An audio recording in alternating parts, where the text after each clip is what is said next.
Alam mo, medyo nakakalito lang ha, kasi may manager ka naman. And yung manager mo naman, wala namang balak mag-resign. Pero bakit may acting manager ka pa din? Diyan ka na nga.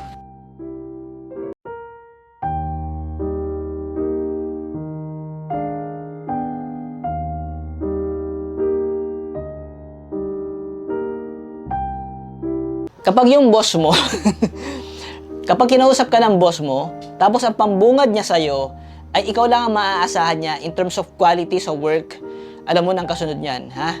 Kaya tumakbo ka na. Tumakbo ka na at huwag ka muna magpapakita, lumayo ka hanggang wala siya nakakausap na bago. Alam mo yung pakiramdam na kapag may problema sa office, ikaw yung una nilang naaalala. Pero kapag may promotion, ikaw yung una nilang nakakalimutan. Kapag may problema sa office, siguraduhin mo na magte-take initiative ka para i-assist yung tao na nag-iimbestiga doon sa problema.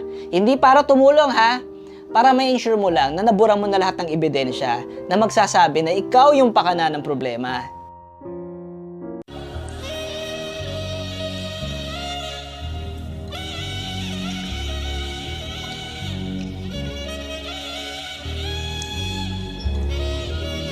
Pag late ka na at nahihiya ka na kapag dumating ka sa office, pagtitinginan ka ng mga tao kasi late ka nga eh. Dumating ka na lang pag lunchtime. Syempre wala na yung mga kaopisina mo sa area nila. Tapos ikaw andun ka, nagtatrabaho ka na lang kasi kumain ka na sa bahay eh. So yung mga kaopisina mo, habang dahan-dahan sila nagbabalikan sa area nila, makikita ka nila. Hindi na nila maiisip na late ka. Ang iisipin nila, masipag ka kasi hindi ka na nag-lunch para lang magtrabaho. Kapag meron kang magandang idea sa work, sarilihin mo muna. Huwag mo muna sasabihin sa mga kaopisina mo. Kasi pag sinunod nila yon, tapos pumalpak, ikaw yung masisisi. Kaya hayaan mo na lang muna sila na gawin yung idea nila. Para pag sila yung pumalpak, saka mo isingit yung idea mo. Pag nag-succeed yung idea mo, di bida ka na naman.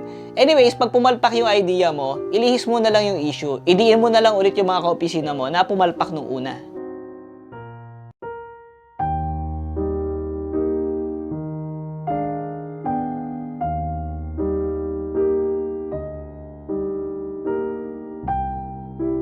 Every time na makakakita ka ng teammate mo na malungkot o kaya burned out na sa work, i-comfort mo siya. Sabihin mo sa kanya na hindi naman niya kailangan talagang ibuhos yung 100% effort niya sa trabaho. Kasi mababurn out siya eh. I-enjoy niya lang yung work, i-enjoy niya yung journey niya sa company. And pag lahat na ng mga ka-teammate mo, nasabihan mo na ng ganon, and lahat sila hindi na binubuhos yung 100% effort, yun yung time para bigla kang magsipag, para mapansin ka ng boss mo na ikaw yung pinakamagaling, pinakamasipag.